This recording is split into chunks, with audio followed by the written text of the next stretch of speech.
مبارک که زبان وظیفه خود انجام میده. وظیفه زبان است. بالا انسان به خاطر داخل شدن در اسلام فرض است. پیغمبر بزرگوار میفرماید افضل ما قلت انا والنبیون من قبلی لا اله الا الله. بهترین ذکری که پیشه ما، وظیفه ما، ورد ما و ورد همه انبیای گذشته بود کلمه لا اله الا الله محمد رسول. و دیگه حدیث شریف میفرماید اهمیت لا اله الا الله را ببینید. من قال لا اله الا الله دخل الجنه. کسی کلمه مبارک میگه با زبان، با قلب تصدیق میکند، در جنت داخل میشه. به ایمان فقط کلمه گفت، ایمان آورد، دیگه فرصتی پیدا نکرد به عمل. اجل از گلونش گرفت. این نماز نخوانده است، روزه نگرفته است، حج نکرده است، زکات نداده است، فرصت دیگه پیدا نکرد. پیغمبری بزرگوار میفرماید آنقدر ارزش داره این کلمه که به برکت این کلمه داخل جنت می شود، اگر چندی که فرصت به دیگه عبادت پیدا نکرد و از دنیا رفت. و همچنین دوستای عزیز، ذکر، زبان وظیفهش ذکر است. الا بذکر الله تطمئن القلوب. یکی از جمله سعادت و کامیابی انسان توسط زبان ذکر است. خداوند میفرماید فذکرونی اذکرکم. مرا یاد بکنین شما را یاد میکنم. در یکی از مجالس یک وزیر یاد یک کس میکنه که فلانی همون دعوتی که داده بود هیچ لذتش از دهانمان نمیرود. یک کسی میاد کسی می خبرداری همون دعوتی که پارسال به وزیر صاحب داده بودی، اگر شو جناب وزیر صاحب ولی باز به اصطلاح کم کم معدهش خارش میکنه. هدفش اینجا نیست که وصف از فلانی کرده باشه، هدفش نیست که به فلانی گفته شود که باز تهیه کنه دعوت. ولی چی میگی در پیش مردم؟ بلی چی تو گفت باز بگم گپکتا. وزیر صاحب بسیار توصیف تا کرد، چی پلاوی، چی قابلی، چی کبابی، انواع طعام. دمره خوشحال وزیر صاحب. خلکو په مخ کې داسې وای، ها خلک ارته ناس وان، فلانی هم ناس، فلانی هم صاحب ناس. سبحان الله. زه خو وایم چې خیر په دغه راتلونکي هفته وزیر صاحب سره ان شاء الله په تماس کې شم او ورته وایم چې بیا دعوت تاسو دعوت ان شاء الله. او په خوانی دعوت نه دغه دعوت کې ډېر امتیازات دي. پروسه کال دغه شی نو، دغه شی نو، دغه شی نو. ها دې موضوع نه نوزو او سره څومره فخر کوي. وزیر صاحب زمانو واخست او صاحب وزیر صاحب ستانه واخست. او کله چې الله تعالی د ملائکه او د فرشتگانو په منځ کې وایي چې فلان کې سړی زما بنده دی، خپل اندازه ولګونه. فذکرونی اذکرکم. مرا یاد بکنی تا شما را یاد بکنم. و حدیث قدسی است که انا عند ظن عبدی بی. ما به نزد گمان بنده خود هستم، به هر شکلی که درباره ما گمان داشته باشه. و به خاطر است که پیغمبر علیه السلام میفرماید درباره رب العالمین بدگمان نباشی، امیدت همیشه بسته باشه. میفرماید ان ذکرنی فی نفسه ذکرته فی نفسی.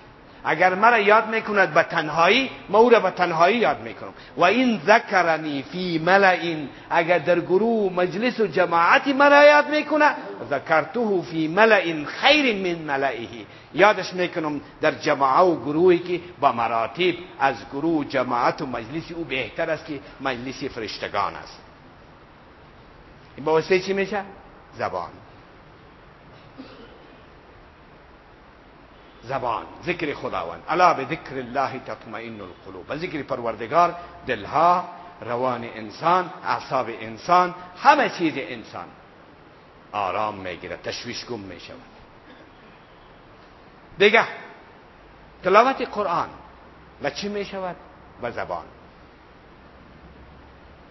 یک جمله‌ای که از قرآن و ایمان و اخلاص تو تلاوت میکنی، یک حرف در مقابلش 10 نیکی است. پیغمبر علیه السلام میفرماد کسی که یک حرف را از کتاب خداوند تلاوت میکند به او 10 نیکی داده میشود. لا اقول الف لام میم حرف، بل الف حرف و لام حرف و میم حرف. نمیگم که الف لام میم هر سه حرف یک کلمه یک حرف است، بلکه الف از خود اجر مستقل دارد، حرف مستقل است. لام حرف مستقل است، میم حرف مستقل است.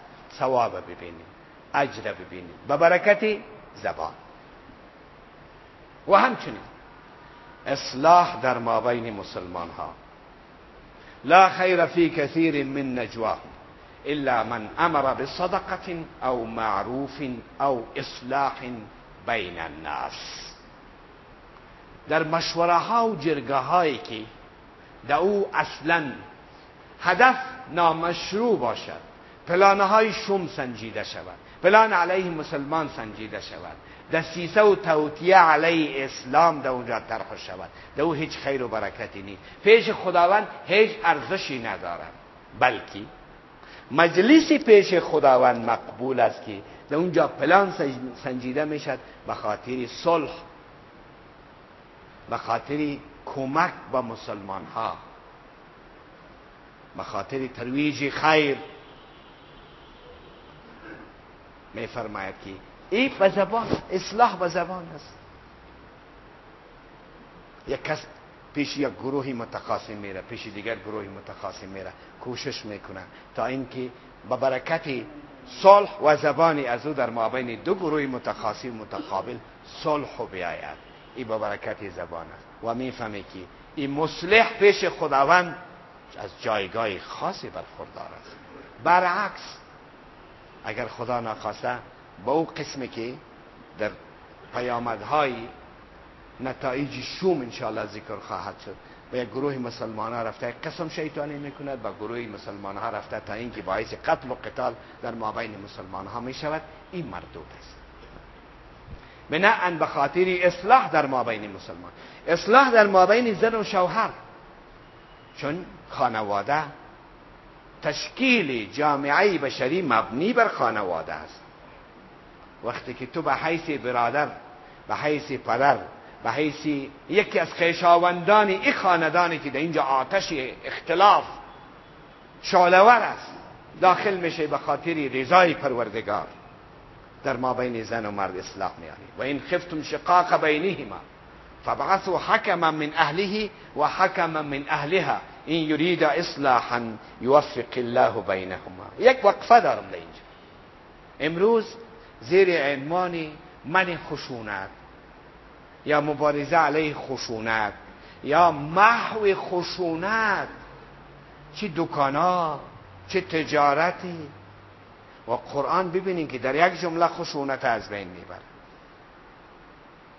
و این خفتم شقاق بینهما. بلاز خدا اگر به می قرآن ایمان دارید، بین توکل به خدا و چیزهایی که وارداتی است و بجای از این که در مابین فامیل ها محبت تضمین کند، در همپاشی فامیل است. تحریک زن علیه مرد و مرد علیه زن، این راهی میروی به ترکستان است. این راه نیست. در یک جامعه یا در جوامعی که اصلا فامیل وجود ندارد، در جوامعی که فامیل وجود ندارد، انحرافات جنسی به اوج خود رسیدگی است. او میآید به جوامعی که در اونجا فامیل اساس تشکیل جامعه انسانی است. او میآید قانون پیش میکنه، طرح پیش میکنه، به اصطلاح گوییم که مشکلات حل نه خیر. او باید به جوامع خود مهربانی کند، بفرماید اصلاح در اونجا بیارد تا اینکه حق مسلوبه زن که ازدواج مرد به مرد است، بزرگترین حق زن از پیشش سلب شده است. لعنت خدا به سرت که قانونی تو او را، نه موسی گفته نه عیسی گفته نه پیغمبرای گذشته که تو خود پیروی موسی یا عیسی میدانی، در کجا لواطت مشروع دانسته است؟ قانون تورات یا انجیل که در اونجا زن با زن و مرد با مرد در قانون تو ازدواج میکند. بزرگترین صدمه است در حق زن که مرد از زن گرفته. در اینجا تو میای به ما درس میگی، حقوق زن به ما تشریح میکنی. والله تکبیر، والله تکبیر، والله تکبیر. و این خفتم شقاق بینهما، عقل به کار ببریم. لکن یک جامعه‌ای که فرموده علامه اقبال هویت و کیان و شخصیت خود از دست داده باشد، یک جامعه‌ای که دروازه خدا را فراموش کرده است، در دروازه دشمن تک تک میکنه، یک جامعه‌ای که ذلیل‌ترین قوم روی زمین که یهود است دستش به دروازه از او دراز باشد، به این انداز شخصیت خود از دست داده باشد، بسیار مشکل است که گپ درک کند. و این خفتم شقاق بینهما، اگر خوف کردیم بروز شقاق و نفاق را در مابین زن و مرد، در مابین خانواده، مرد کش کنیم به زندان 25 روز باید مرد چی باشد؟ توقیف خانه. 25 روزی که مرد توقیف خانه می باشد، 12 طفل با جمع یک زن 13 نفر همه در خانه مجبور است که زنی که باعثی بندی شدن این مرد شده است و توقیف خانه شده است او دست به فاحشه بزن. اطفال سرنوشتشان چه خواهد شد؟ و قرآن بیا این مسئولیت ما و توست، نگذاریم. خطاب به ما و توست، به حکام مسلمان است، به قاضی مسلمان است. و این خفتم شقاق بینهما، اگر اندیشه داشتین از بروز نفاق و اختلاف در مابین زن و مرد در خانواده، فبعثوا حکما من اهله